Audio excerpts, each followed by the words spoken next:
Hai Sobat Megalitik, ini adalah salah satu artefak yang ditemukan di situs megalitik di Bondowoso. Nah, artefak ini biasanya berada di dalam benda megalitik. Nah, yang satu ini adalah ada koin-koin Cina, ada batu-batu kuno. Nah, khusus koin ini dari penelitian Balai Pelestarian Cagar Budaya itu merupakan koin yang dibuat oleh penduduk lokal pada tradisi megalitik dulu. Kenapa? Karena pada zaman dahulu diperkirakan ketika koin-koin Cina ini tidak didatangkan lagi dari Cina, maka penduduk lokal membuat sendiri logam-logam ini dari bahan lingkungan sekitar yang ada. Nah, itu kan ada lempengan yang tipis. Nah, itu adalah hasil sisa peluburan yang tidak dicetak. Nah, di sebelah kanan itu ada juga sisa-sisa bahan peluburan dari bentuk kasarnya. Nah, itu ada juga taja, ada dari logam-logam besi yang biasanya ditemukan di area situs benda megalitik. Nah, di atasnya itu ada juga kapak batu. Nah, kapak batu itu pada zaman dahulu biasanya untuk memahat sesuatu benda. Contohnya seperti membuat benda-benda megalitik yang dari berbahan batu. Karena batu kapak batu itu lebih keras masanya. Dan kapak batu pada tradisi megalitik itu cenderung untuk bekal kubur, untuk disandingkan kepada tradisi ritual mereka. Nah, di sampingnya itu ada manik-manik. Nah, manik-manik ini salah satu yang paling khas pada tradisi megalitik. Kenapa? Karena ada sentuhan seni-seninya. Nah, biasanya manik-manik ini dipergunakan sebagai bekal kubur pada tradisi mereka dan ditemukan di bawah benda megalitik. Nah, kalau yang ini namanya lumpang batu. Nah, lumpang batu itu biasanya benda itu fungsinya itu ada dua. Yang pertama itu sebagai profan dan sebagai ritus. Nah, untuk lumpang batu ini selain untuk menumbuk juga sebagai sarana ritual. Nah, selain itu ada juga namanya gerabah.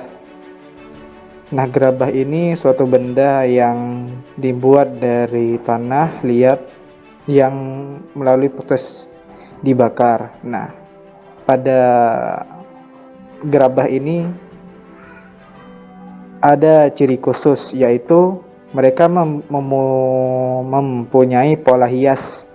Nah, pola hias ini yang membedakan tinggalan gerabah pada tradisi megalitik dan gerabah yang ditemukan pada era Majapahitan.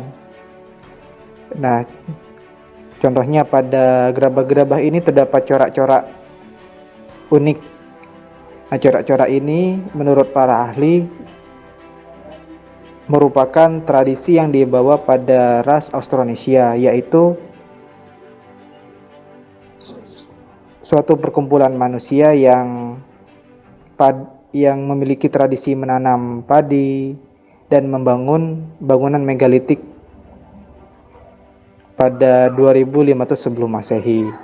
Nah, selanjutnya ini merupakan arca-arca kecil yang biasanya digunakan sebagai media ritual pada zaman tradisi megalitik. Nah, artefak-artefak ini biasanya ditemukan juga sebagai media bekal kubur pada tradisi megalitik.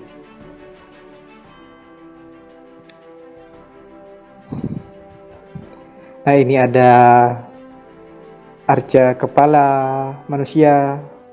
Nah, arca ini biasanya aslinya dimungkinkan untuk benda ini berbadan penuh, tetapi mungkin karena arca ini sudah lama dan sudah rusak, jadinya yang ditemukan hanya kepala saja. Nah, ini juga namanya ada lumpang batu megalitik. Dan ada batu Paulus. Nah, pada kalau di Nusa Tenggara itu ketika ada masyarakat yang ingin melakukan pernikahan, nah batu ini juga disandingkan pada acara tersebut. Nah, ini di samping juga ada bola batu, ada batu genggam. Nah, yang ini ada apa ini? Batu apa ya? Ada yang tahu ya?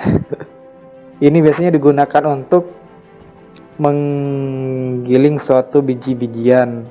Nah, biasanya itu di atas batu tersebut ada lagi batu yang lebih kecil untuk menindih. Nah, karena sudah termakan waktu, batu-batu yang pasangannya lagi sudah hancur. Jadinya tinggal itu saja. Nah, untuk yang ini merupakan arca megalitik.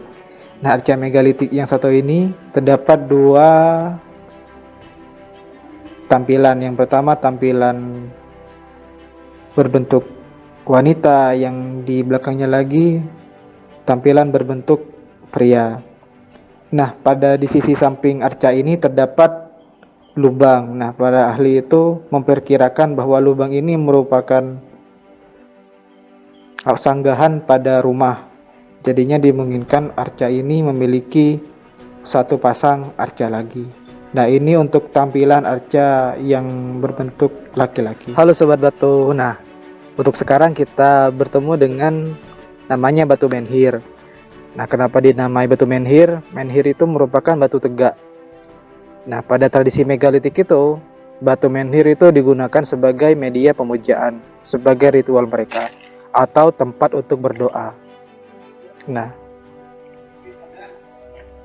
selain digunakan sebagai media untuk ritual, batu menhir ini juga sebagai digunakan untuk mengikat hewan peliharaan atau hewan malihan. Nah, kalau ada yang bertanya, kalau kenapa nih batu menhir? Kan di alam nih banyak, apa yang membuat berbeda batu menhir dan batu biasa pada umumnya? Nah, untuk batu menhir ini yang membuat berbeda adalah pertama, batu menhir biasanya itu dipahat. Yang kedua itu batu menhir biasanya dipindahkan dari alam untuk difungsikan sebagai ritual.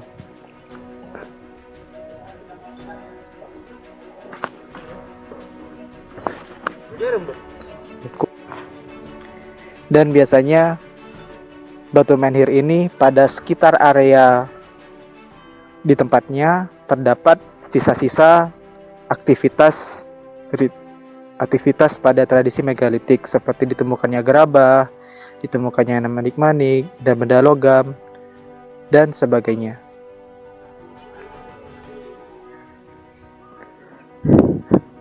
Nah, selanjutnya ini namanya batu kenong. Nah, batu kenong ini merupakan salah satu batu yang paling khas di Indonesia. Kenapa? Karena batu kenong hanya ditemukan di Bondowoso dan area sekitar Bondowoso. Nah, batu kenong ini merupakan batu yang menonjol. Masyarakat sekitar lebih menamainya batu kenong karena ada tonjolan. Nah, tonjolannya ini ada satu, ada tonjolan dua. Nah, kalau pada ahli ini, dari fungsi batu kenong sendiri memiliki banyak pendapat. Pendapat pertama, batu kenong ini sebagai umpak suatu bangunan atau sanggahan pada satu bangunan. Ada yang berpendapat lagi bahwa batu kenong ini sebagai lambang kesuburan. Jadinya di mana tempat yang dinyatakan subur atau di area tanah yang subur seperti sawah, nah diletakkanlah batu kenong. Ada juga yang berpendapat bahwa batu kenong ini sebagai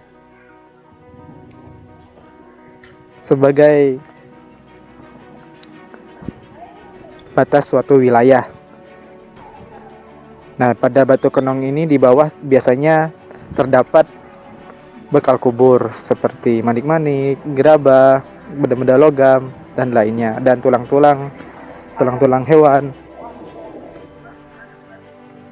Nah, batu konong sendiri menurut para ahli lebih disebutkan sebagai batu silinder.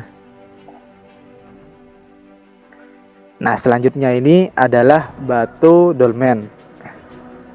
Nah, batu dolmen ini dari bahasa Yunani merupakan batu meja. Nah, tetapi dolmen di Bondowoso itu berbeda. Gak cuma berbentuk meja, tetapi bentuk berbongkahan batu. Biasanya dolmen ini disanggah dari berbagai batu.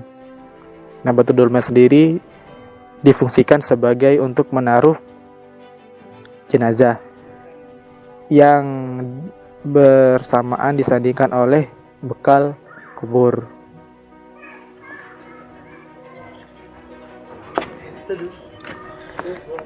Nah, yang ini merupakan batu sarkofagus. Kenapa dinamakan batu sarkofagus? Karena batu ini berbentuk seperti sarkofagus yang ada di Mesir, tetapi batu sarkofagus ini lebih kepada dinamainya batu peti. Nah, batu sarkofagus ini difungsikan sebagai untuk media menaruh jenazah. Nah, biasanya hanya orang-orang tertentu yang dibuat media penguburan seperti ini pada tradisi megalitik. Nah, biasanya juga di dalamnya itu terdapat bekal kubur. Kenapa tradisi megalitik cenderung menjandingkan bekal kubur atau harta-harta pada zaman dulu? Karena mereka meyakini bahwa harta-harta tersebut merupakan yang akan membantu si mati pada kehidupan berikutnya. Gitu.